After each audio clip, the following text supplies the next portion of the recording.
नमस्कार, आप देख रहे हैं बिग न्यूज बिग शो। आपके साथ मैं हूं Raj Thakur. Big news big show में हमारी पहली खबर दिल्ली विधानसभा का बजट सत्र है। मुख्यमंत्री रेखा गुप्ता ने बतौर वित्त मंत्री पहली बार 1 लाख करोड़ रुपए का बजट पेश किया। इस दौरान रेखा गुप्ता ने पार्टी के चुनावी वादे का विशेष ध्यान रखा। इसमें यमुना की सफाई, हर घर साफ पानी, टैंकर माफियाओं पर शिकंजा, महिला समृद्धि योजना के जरिए महिलाओं को हर महीने 2500 रुपए, बुजुर्गों को 10 लाख रुपए तक का मुफ्त इलाज, मातृत्व वंदना योजना के जरिए गर्भवती महिलाओं को एक मुश्त 21,000 रुपए, महिला सुरक्षा के लिए 50,000 अतिरिक्त सीसीटीवी कैमरे, झुग्गी बस्तियों में बुनियादी सुविधाएं, स्मार्ट इंफ्रास्ट्रक्चर इत्यादि शामिल है। इस दौरान रेखा गुप्ता ने केजरीवाल के शीश महल को दिल्ली टूरिज्म के अधीन लाने की घोषणा भी कर दी है। बजट पेश करते हुए रेखा गुप्ता ने दावा किया कि उनकी सरकार पीएम मोदी के विजन पर आगे बढ़ेगी और दिल्ली को विकसित दिल्ली बनाएंगे। रेखा सरकार के बजट पिटारे से दिल्ली के लोगों को और क्या कुछ मिला है, इसकी पूरी जानकारी हम आपको देंगे अपनी विशेष रिपोर्ट के जरिए। इसके बाद हमारी अगली खबर हरियाणा से है, जहां पंचायत चुनाव में बीजेपी का विजय पताका फहराने के बाद पंचकुला में सभी नवनिर्वाचित मेयर और चेयरमैन सदस्यों को सामूहिक शपथ दिलाई गई। इस कार्यक्रम में हरियाणा के मुख्यमंत्री नायब सिंह सैनी विशेष रूप से मौजूद थे। इसके बाद हमारी अगली खबर हरियाणा की कैबिनेट की अहम बैठक से जुड़ी रहेगी, जिसमें सीएम सैनी समेत तमाम नेता मौजूद रहे। हरियाणा की इस खबर के बाद आपको यूपी लिए चलेंगे। मुख्यमंत्री योगी आदित्यनाथ गोरखपुर के 3 दिवसीय दौरे पर हैं, जहां उन्होंने प्रदेश सरकार के 8 साल पूरे होने पर 3 दिवसीय विकास उत्सव कार्यक्रम का शुभारंभ किया और कई विकास कार्यों का उद्घाटन भी। वहीं योगी सरकार की पुलिस एक बार फिर एक्शन मोड में दिख रही है और 3 बड़े एनकाउंटर से अपराधियों को कड़ा संदेश दे दिया गया है कि योगी राज में अपराधियों की खैर नहीं है। इन तमाम खबरों पर रहेगी नजर अगले आधे घंटे के दौरान, तो कहीं मत जाइए, देखते रहिए big news big show.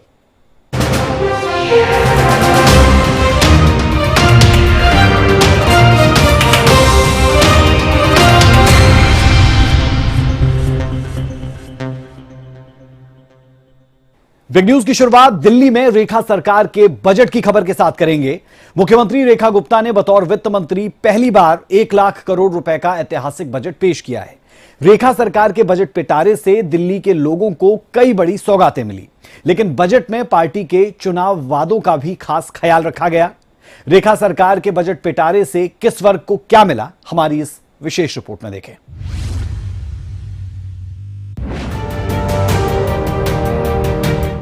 CM Rekha Gupta ने खोला बजट पिटारा। दिल्ली का बजट पहली बार 1 लाख करोड़। बजट में महिला बुजुर्गों का विशेष ख्याल, यमुना सफाई, झुग्गी बस्तियों पर है ध्यान, शिक्षा स्वास्थ्य पर भी सरकार का फोकस। दिल्ली में 27 साल का सूखा समाप्त होने के बाद बीजेपी सरकार ने अपने बजट पिटारे से दिल्ली को कई बड़ी सौगात दी है।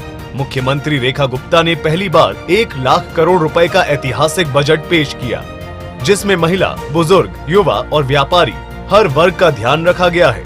बजट पेश करते हुए रेखा गुप्ता ने दावा किया कि उनकी सरकार विकसित दिल्ली के विजन को पूरा करेगी। अत्यंत प्रसन्नता हो रही है कि इस वर्ष प्रस्तावित बजट अनुमान बढ़कर 1 लाख करोड़ रुपए का हुआ है और ये वृद्धि माननीय प्रधानमंत्री नरेंद्र मोदी जी के विजन के साथ उनके नेतृत्व में ही संभव हो पाई है। ये बात कहने में आज इस हाउस के माध्यम से मुझे गर्व की अनुभूति हो रही है। वर्ष 2025-26 के प्रस्तावित 1 लाख करोड़ रुपए के बजट की वित्तीय आपूर्ति 68,700 करोड़ रुपए के टैक्स रेवेन्यू से। आप ये मत सोचिए ये पूरा टैक्स रेवेन्यू एक बहुत बड़ा हिस्सा जिसे हम खुद जनरेट करेंगे, टैक्स रेवेन्यू से 750 करोड़ रुपए के नॉन टैक्स रेवेन्यू, 15,000 करोड़ रुपए लघु ऋण से, 1,000 करोड़ रुपए केंद्रीय सड़क निधि से और 4,128 करोड़ रुपए केंद्र पोषित योजनाओं से, 7,348 करोड़ रुपए भारत सरकार के द्वारा सहायता अनुदान से और बाकी राशि ओपनिंग बैलेंस से पूरा किया जाएगा। और इस पूरे के पूरे बजट में 1 लाख करोड़ में 72% जो है वो राजस्व व्यय है, कैपिटल एक्सपेंडिचर है और 28% पूंजीगत व्यय है। ये मैं आपको बताना चाहती हूँ। रेखा सरकार के बजट में पार्टी के चुनावी वादे की झलक साफ दिखाई दी है। बजट पिटारे से समृद्धि योजना के लिए 5100 करोड़ रुपए मिला है। इन पैसों से महिला को 2500 रुपए प्रति माह मिलेंगे। यमुना की सफाई के लिए 500 करोड़ रुपए का बजट रखा गया है। आयुष्मान योजना के लिए 2144 करोड़ का बजट है। मातृत्व वंदन योजना के लिए 210 करोड़ रुपए दिया गया है। इस योजना के तहत गर्भवती महिलाओं को एक मुश्त 21,000 रुपए दिए जाएंगे। महिला सुरक्षा के लिए 50,000 अतिरिक्त कैमरे लगाए जाएंगे। डीटीसी की बसों में महिलाओं को मुफ्त यात्रा का लाभ मिलेगा। इसके लिए महिलाओं को कार्ड जारी किए जाएंगे। 10वीं पास करने वाले 1200 बच्चों को मुफ्त लैपटॉप मिलेगा। बच्चों को योग मेडिटेशन से जोड़ा जाएगा। शिक्षा में सुधार के लिए 100 करोड़ रुपए का बजट रखा गया है। सरकारी अस्पतालों में सुधार पर 1000 करोड़ रुपए खर्च होंगे। पानी की चोरी रोकने की दिशा में काम होगा और वाटर टैंकरों को अब जीपीएस सिस्टम से जोड़ा जाएगा। झुग्गी बस्तियों में बुनियादी सुविधाओं के लिए 696 करोड़ रुपए मिलेंगे। दिल्ली जो कभी यमुना के निर्मल जल से संचित होती थी, आज जल संकट, सीवेज के बहाव और प्रदूषित जलाशयों से जूझ रही है। सारे सीवेज जब आपके नाले वहां जाके गिरेंगे और आपका कोई प्रयास ही नहीं होगा यमुना को साफ करने का, तो यमुना साफ होगी कैसे? केवल झूठे वायदे, झूठी कस्में पिछली सरकारों ने खाई। यमुना केवल एक नदी नहीं है, हमारे लिए एक नदी नहीं है, बल्कि ये हमारी सांस्कृतिक और ऐतिहासिक धरोहर है। हमारी धरोहर है, हमारी माँ है, आराध्य है। यमुना की सफाई हमारे घोषणा पत्र का एक महत्वपूर्ण अंग है और इस बजट की भी मुख्य प्राथमिकताओं में से एक है। दिल्ली में प्रत्येक नागरिक को क्लीन वाटर और सैनिटेशन उपलब्ध कराना हमारी सरकार की प्राथमिकता है और मुझे बड़ी खुशी है कि मैं आपको ये बताऊं कि इस हेड में हमने दिल्ली के लिए ऐतिहासिक बजट रखा है 9000 करोड़ रुपए का। 9000 करोड़ रुपए का, जो पुरानी की सरकारों की तिगुना है। हमने घोषणा की थी कि दिल्ली की गरीब महिलाओं को प्रति माह 2500 रुपए उपलब्ध कराए जाएंगे और मुझे ये बताते हुए अत्यंत खुशी है कि न केवल इस योजना को महिला समृद्धि योजना के तौर पे लागू करने का फैसला 2025-26 में इसके हेड में हमने 5100 करोड़ रुपए का प्रस्तावित प्रावधान किया है। सरकार ने जिस दिन अपना कार्यभार लिया, शपथ के तुरंत बाद पहली कैबिनेट की मीटिंग करके आयुष्मान भारत को दिल्ली में लागू करने का निर्णय लिया गया और ये योजना बहुत जल्द अब दिल्ली में लागू हो जाएगी, जिसके माध्यम से दिल्ली के लोगों को प्रधानमंत्री जन आरोग्य योजना, आयुष्मान आरोग्य मंदिर और प्रधानमंत्री आयुष्मान भारत इंफ्रास्ट्रक्चर मिशन जैसी योजनाओं के रूप में बेहतरीन स्वास्थ्य सेवाएं उपलब्ध हो पाएंगी। कुल मिलाकर रेखा सरकार के बजट से दिल्ली के लोगों के लिए काफी कुछ मिला है। बजट पेश करते हुए रेखा गुप्ता ने दावा किया कि उनकी सरकार पीएम मोदी के विजन पर आगे बढ़ेगी और दिल्ली को विकसित दिल्ली बनाने की दिशा में काम होगा। ब्यूरो रिपोर्ट, सूर्या समाचार।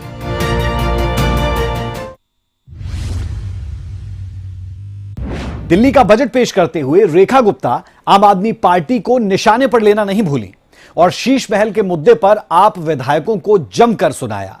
रेखा गुप्ता ने कहा कि आपने शीश महल बनाया, लेकिन हम गरीबों के लिए आशियाने बनाएंगे। ये रिपोर्ट देखें।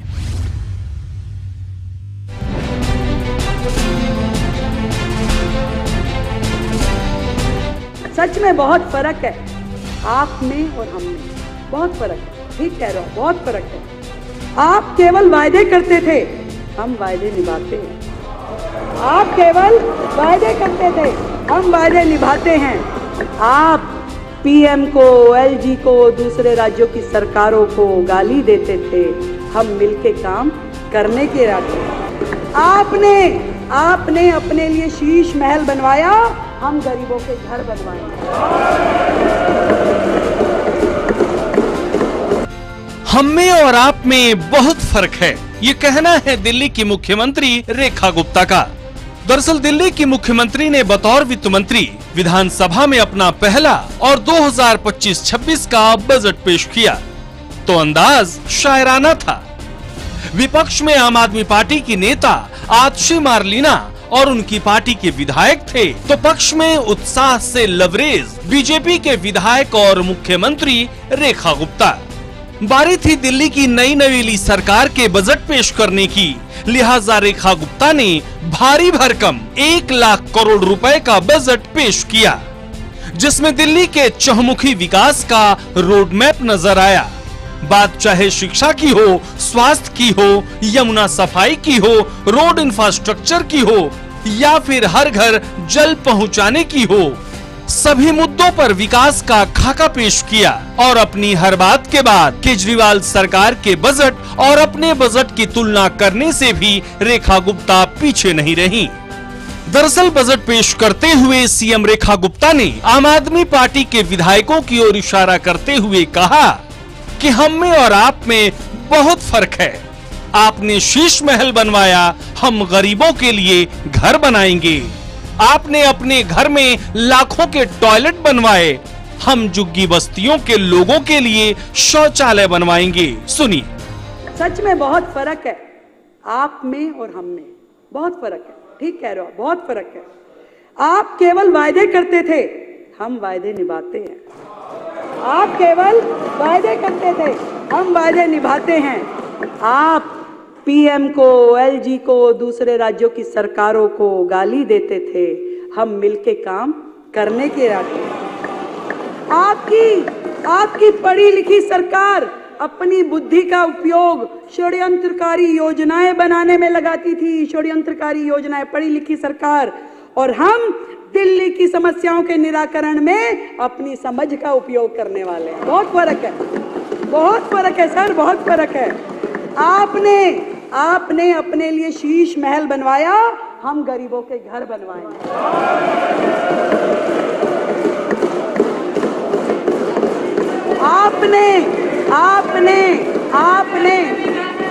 आपने अपने लिए लाखों रुपए के पॉट बनवाए, टॉयलेट पॉट।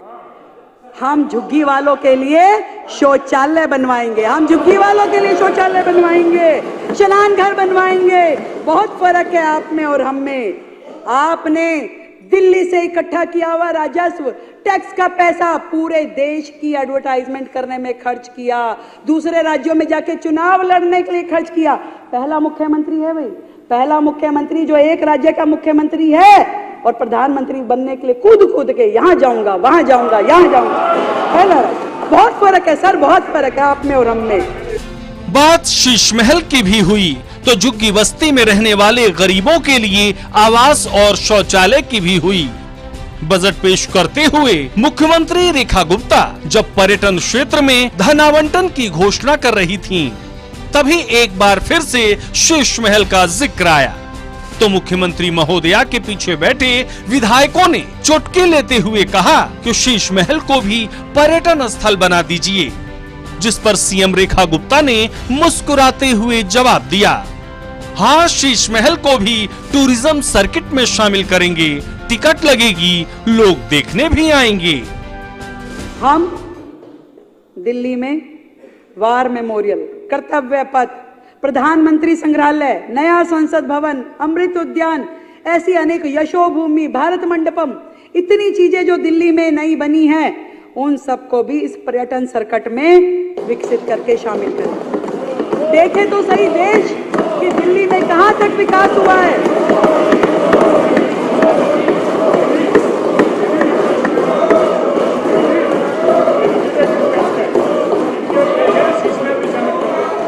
शीश महल भी शामिल कर देंगे, शीश महल भी शामिल कर देंगे, पर्यटन में शीश महल भी शामिल कर देंगे, कर देंगे, डाल देंगे, टिकट लगा के दिखाएंगे लोगों को, लोग देखेंगे, शीश महल भी शामिल करेंगे।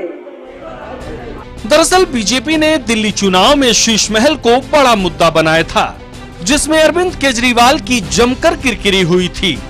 बीजेपी नेताओं ने कहा था कि जब कोरोना काल में दिल्ली की जनता परेशान हो रही थी, तब अरविंद केजरीवाल ने मुख्यमंत्री रहते हुए नए आवास का निर्माण करवा रहे थे। बीजेपी ने दावा किया कि शीश महल बनवाने में केजरीवाल ने 45 करोड़ रुपए से ज्यादा खर्च किए, महंगे इंटीरियर्स और शीशे की दीवारें लगवाई।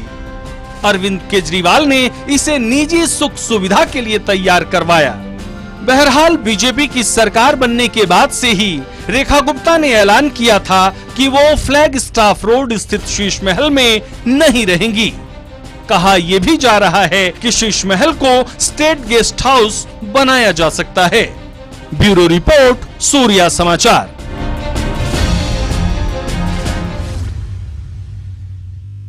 तो रेखा गुप्ता का शायराना अंदाज आपने देखा। इस शायराना अंदाज ने खूब सुर्खियां बटोरी।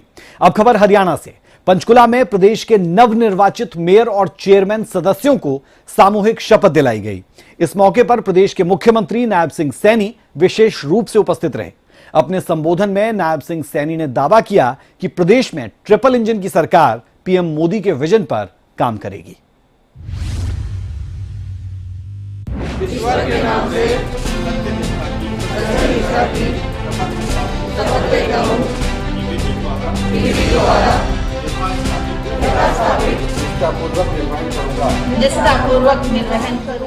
हरियाणा के निकाय चुनाव में ऐतिहासिक जीत से गदगद बीजेपी ने पंचकूला के इंद्रधनुष ऑडिटोरियम में एक कार्यक्रम का आयोजन किया।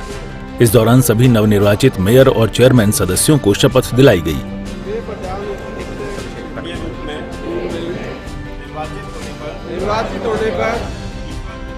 वहीं प्रदेश के मुखिया नायब सिंह सैनी ने दावा किया कि ट्रिपल इंजन की सरकार प्रदेश हित में पीएम मोदी के विजन पर काम करेगी। ये लोकतंत्र है। इस लोकतंत्र के अंदर हम चुन करके आते हैं। हमारा जो कंपटीटर है उसको भी वोटें मिलती हैं, 2 हैं, 3 हैं, 4 हैं, उसको भी मिलती हैं, परंतु हम अपने वार्ड के पूरे लोगों के प्रतिनिधि हैं, किसी कुछ एक व्यक्ति का नहीं। मैं अगर मुझे हरियाणा की सेवा करने का मौका मिला है तो मुझे हरियाणा प्रदेश के 2 करोड़ 80 लाख लोगों की सेवा करने का मौका मिला है। कोई भेदभाव नहीं, कोई भेदभाव नहीं। और इसको हमने धरातल के ऊपर उतारना है। मेरा आप लोगों से आग्रह है, विकास को गति से हम आगे बढ़ाएं। एक आदर्श शहर की ये छोटी सरकार वह होती है जो जनता की जरूरतों को समझे और गति से उसका समाधान करे। हम शहरों और कस्बों को आत्मनिर्भर बनाने के लिए आदरणीय प्रधानमंत्री जी ने जो एक मूल मंत्र हमें दिया है वो दिया है सबका साथ, सबका विकास, सबका विश्वास और सबका प्रयास। इस मूल मंत्र की अवधारणा को साथ लेकर के हमने आगे बढ़ना है। ये मेरा आप लोगों से आग्रह है। इस दौरान सीएम सैनी ने बेटी बचाओ बेटी पढ़ाओ अभियान, हर घर स्वच्छता अभियान, नशे के खिलाफ मानस पोर्टल की शुरुआत इत्यादि का जिक्र किया और बताया कि प्रदेश हित में सरकार दिन रात काम में जुटी है। आदरणीय प्रधानमंत्री जी ने सबसे पहले हरियाणा की भूमि से ही एक आह्वान किया था बेटी बचाओ बेटी पढ़ाओ का। मुझे खुशी है कि आज जो टारगेट सरकार ने रखा उस टारगेट को भी अचीव करके हमारी बेटियां ज्यादा संख्या में चुन करके यहां पर आई हैं। चाहे वो मेयर है, चाहे वो नगर परिषद है, चाहे वो नगर पालिका है, हर नगर पालिका, नगर परिषद, नगर निगम के अंदर हमारी बेटियां ज्यादा संख्या में चुन करके आई हैं। और आदरणीय प्रधानमंत्री जी ने इस बात का आह्वान किया, हरियाणा की भूमि से किया, बेटी बचाओ बेटी पढ़ाओ। मेरा आप लोगों से आग्रह है कि ये सामाजिक काम है जिन कामों की मैं चर्चा कर रहा हूं, ये इस दलगत राजनीति से ऊपर उठ करके हमने इनको इसके लिए काम करना चाहिए, लोगों में जागरूकता पैदा करनी चाहिए। बेटियां बचें, बेटियों के लिए काम करें। आदरणीय नरेंद्र मोदी जी ने तो लोकसभा के अंदर ये बिल भी पारित किया है, क्यों ना हमारी बेटियां इस देश के विकास के अंदर महत्वपूर्ण भूमिका अदा करें। और उन्होंने नारी शक्ति वंदन बिल ला करके आने वाले समय के अंदर हमारी बेटियां चाहे विधानसभा लोकसभा है उसके अंदर भी वो इस देश प्रदेश के विकास में महत्वपूर्ण भूमिका अदा कर सके। इस शपथ ग्रहण समारोह में बीजेपी के प्रदेशाध्यक्ष मोहनलाल बडौली, कैबिनेट मंत्री रणबीर गंगवा, विपुल गोयल, कृष्णलाल पंवार और कृष्ण बेदी पहुंचे। राज्य मंत्री गौरव गौतम और राजेश नागर भी मौजूद थे और सभी ने नवनिर्वाचित प्रतिनिधियों को जीत की बधाई दी। ब्यूरो रिपोर्ट, सूर्या समाचार। अब खबर चंडीगढ़ से है। चंडीगढ़ में हरियाणा कैबिनेट की अहम बैठक हुई और इस कैबिनेट बैठक में कई फैसलों पर मोहर लगती नजर आई। यह कैबिनेट बैठक इस लिहाज से भी खास हो जाती है कि एक तरफ प्रदेश में बजट सत्र चल रहा है और दूसरी तरफ बजट सत्र के बीच में जो दिन मिले उस दौरान कैबिनेट बैठक को अंजाम दिया गया। यह रिपोर्ट जरा आप देखें।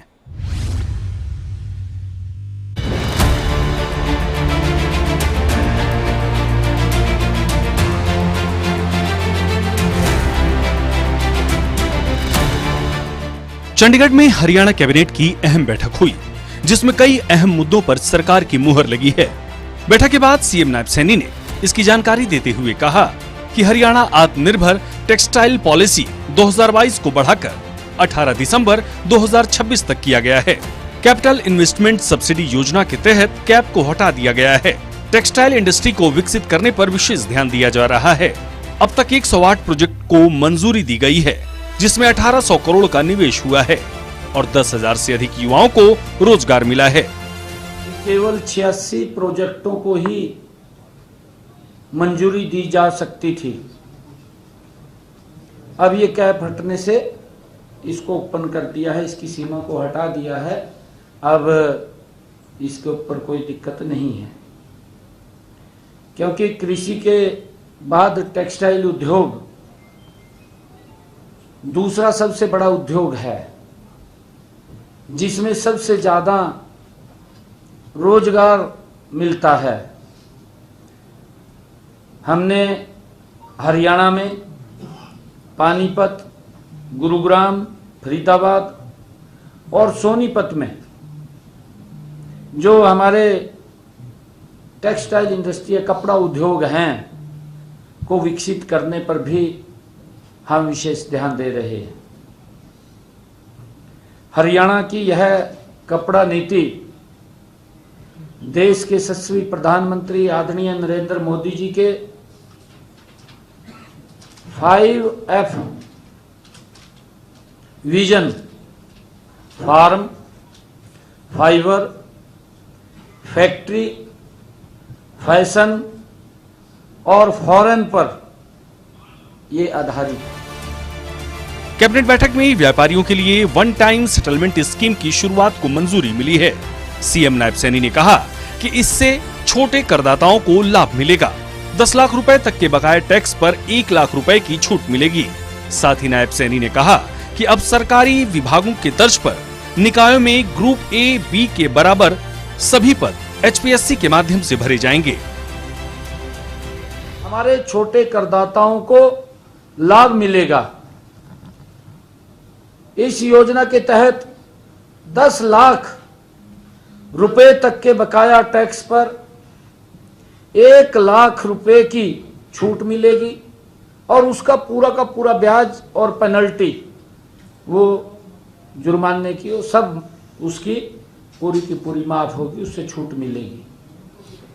यह योजना जो लॉन्च हुई है, हमारे व्यापारी भाई इसका लाभ उठाएं। इसके लिए हमने 180 दिन का समय रखा है कि वो अप्लाई करें और उसका लाभ उठाएं, इसके साथ जुड़े। हमने जो निकायों में, नगर निकायों में A, B, C और D के तहत पदों का वर्गीकरण को भी आज इस मंत्रिमंडल में बैठक में हमने मंजूरी दी। कैबिनेट बैठक में किसानों के हित में भी सरकार की मुहर लगी है। अब दूध के सेस के भुगतान में देरी होने पर जुर्माने की राशि पर 12% की दर से साधारण ब्याज लगेगा। ब्यूरो रिपोर्ट, सूर्या समाचार। खबर उत्तर प्रदेश से है। मुख्यमंत्री योगी आदित्यनाथ 3 दिवसीय गोरखपुर के दौरे पर हैं। प्रदेश सरकार के 8 साल पूरे होने पर यहां उन्होंने 3 दिवसीय विकास उत्सव का शुभारंभ किया और कई विकास कार्यों का उद्घाटन भी। इस दौरान योगी आदित्यनाथ ने प्रदेश सरकार के कामों का बखान किया और बताया कि पिछले 8 साल में प्रदेश में बिना किसी भेदभाव के कैसे काम हो रहा है। विकास के बड़े बड़ी परियोजनाओं को जमीनी धरातल पर उतार करके प्रत्येक क्षेत्र में देश का नंबर 1 अग्रणी राज्य बन करके उभरा है। उत्तर प्रदेश के मुख्यमंत्री योगी आदित्यनाथ मंगलवार को गोरखपुर दौरे पर रहे, जहां उन्होंने एक तरफ जहां प्रदेश सरकार के 8 साल पूरे होने पर 3 दिवसीय विकास उत्सव का शुभारंभ किया, वहीं उन्होंने रामगढ़ ताल के सामने महंत दिग्विजय नाथ पार्क में आयोजित 20 से अधिक विभागों की विकास और जन कल्याण केंद्रित प्रदर्शनी का उद्घाटन किया। साथ ही उन्होंने मुख्यमंत्री युवा उद्यमी के तहत युवाओं के बीच लोन और 50 दिव्यांगजनों के बीच ट्राईसाइकिल का भी वितरण किया। इसके अलावा सीएम योगी ने विभिन्न योजनाओं के 25 लाभार्थियों को प्रमाण पत्र देकर सम्मानित किया। कार्यक्रम के दौरान सीएम योगी ने मंच को भी संबोधित किया, जिसमें उन्होंने एक तरफ जहां विपक्ष पर जमकर निशाना साधा, वहीं दूसरी तरफ उन्होंने बीजेपी सरकार के कामों का भी जिक्र किया, जिससे प्रदेश का हर क्षेत्र में विकास संभव हो सका। जो प्रदेश पहले विकास में बैरियर माना जाता था, जिस प्रदेश के नौजवानों के सामने पहचान का संकट था, जिस प्रदेश में किसान आत्महत्या करता था, गरीब भूखमरी का शिकार होता था, बेटी और व्यापारी असुरक्षित थी, वही प्रदेश किसान को आत्मनिर्भर करने, महिला को सशक्तिकरण करने, नौजवान को नौकरी और रोजगार देने, विकास के बड़े बड़ी परियोजनाओं को जमीनी धरातल पर उतार करके प्रत्येक क्षेत्र में देश का नंबर 1 अग्रणी राज्य बन करके उभरा है। 2017 के पहले जो उस समय मेरे साथ इस आंदोलन में सहयोगी थे, वे सब जानते हैं कितनी कठिन परिस्थितियां थी, कितनी कठिन परिस्थितियां थी। हर दूसरे दिन दंगे होते थे। पिछली सरकार ने हर जिले में एक माफिया पैदा किया हुआ था, जो वहां पर वसूली करता था, जमीनों पर कब्जा करता था, अवैध खनन करवाता था, पशु तस्करी करवाता था। बेटी और व्यापारी के लिए उनके गुर्गे खतरे बने हुए थे। हमने माफिया को तो समाप्त किया ही, हमने उनके एम की तुलना में हर जिले में 1 डिस्ट्रिक्ट 1 मेडिकल कॉलेज देकर के प्रदेश की जनता के जीवन में व्यापक परिवर्तन लाने का काम किया। कार्यक्रम को संबोधित करते हुए सीएम योगी ने सांसद रवि किशन की भी चुटकी ली और कार्यक्रम में शामिल लोगों से पूछा कि वो रवि किशन को पहचानते हैं या नहीं और कितने लोगों ने उनकी फिल्में देखी हैं। गोरखपुर के लोकप्रिय सांसद श्री रवि किशन शुक्ला जी, रवि किशन को पहचान रहे हैं ना? कितने लोगों ने उनकी फिल्म देखी है? और फ्री में कितने लोगों ने देखी है? फ्री में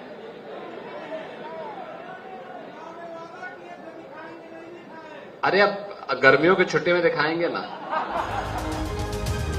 गौरतलब है कि उत्तर प्रदेश की योगी सरकार ने 25 मार्च को 8 साल पूरे किए हैं, जिसे लेकर प्रदेश के हर क्षेत्र में कार्यक्रम का आयोजन हो रहा है, जिसके जरिए प्रदेश सरकार के कामों से जनता को रूबरू करवाने के साथ ही विपक्षी सरकार के कामों की भी तुलना की जा रही है, जिससे जनता ये जान सके कि पहले की सरकार में यूपी कितना असुरक्षित था।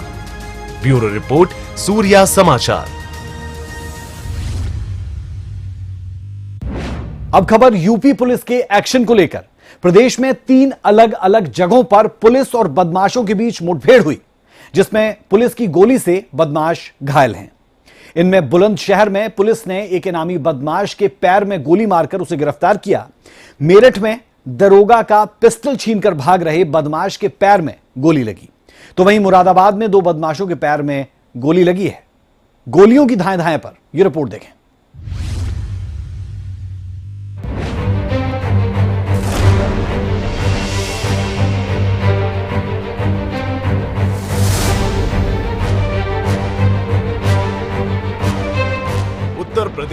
की सरकार आने के बाद से अपराधियों के खिलाफ लगातार कार्रवाई जारी है।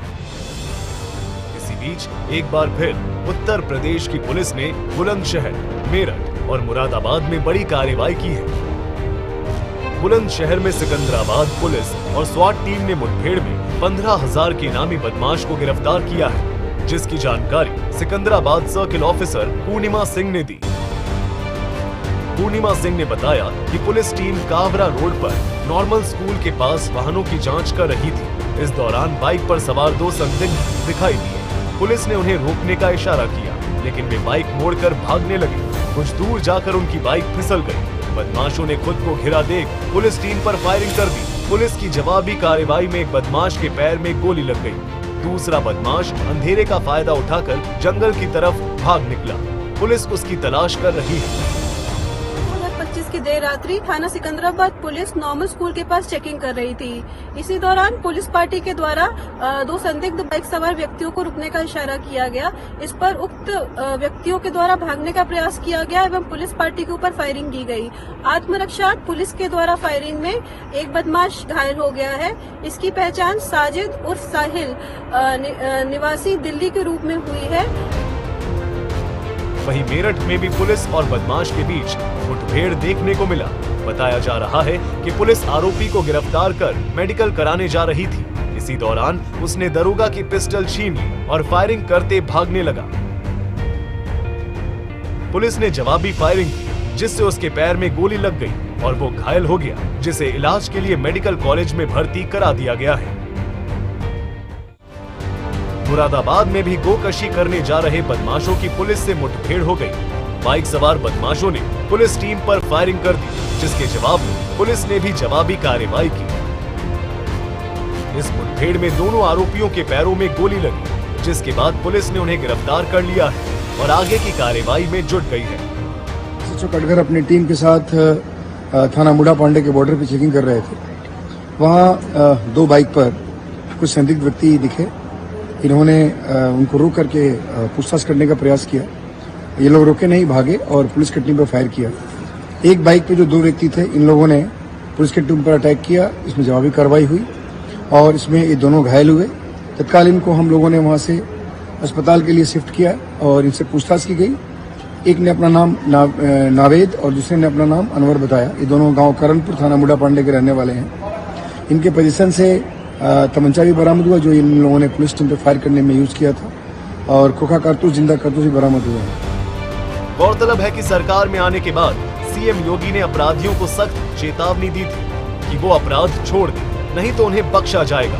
इसके बाद उत्तर प्रदेश की पुलिस लगातार अपराधियों के खिलाफ कार्रवाई कर रही है, जिससे प्रदेश में अपराध पर लगाम लगाया जा सके और प्रदेश की जनता सुरक्षित हो। ब्यूरो रिपोर्ट, सूर्या समाचार।